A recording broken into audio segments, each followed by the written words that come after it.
Hi, my name's Bob Greenyer and I'm a volunteer with the Martin Fleischmann Memorial Project. On the 16th of January 2020 I ordered this book, and by the 23rd I had started reading it, and by the 24th I'd finished reading it.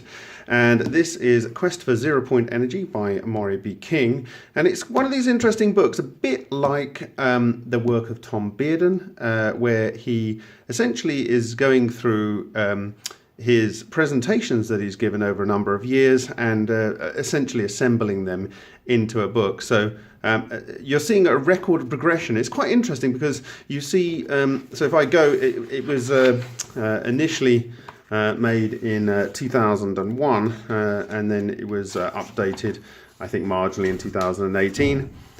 But if you actually look at the contents here, he's looking through from 1991 presentations all the way through to 2001, and so it's tracking a 10-year history here, and it's quite interesting because you see the progression of his understanding.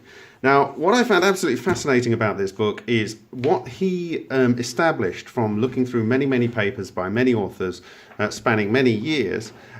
Is he came to very similar conclusions that I came to independently by actually looking at things under the microscope in experiments like Line and Echo and Nova and so forth. And so it's really weird to be reading things in this book. Now, what I'm going to do is I'm going to do a series of review videos on phrases and little excerpts from this book. And so before I do that, I recommend that people go out and buy this book. It's inexpensive. I actually got it off Amazon in the UK and it came the following day. So I only had to wait a day to get it.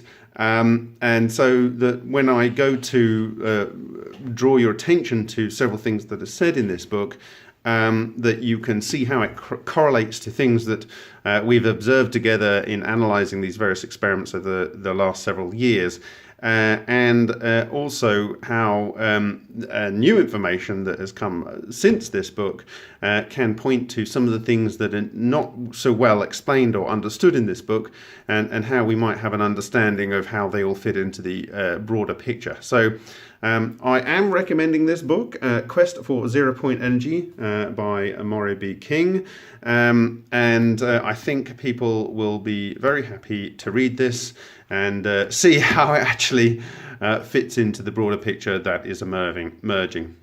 Thank you very much for your time.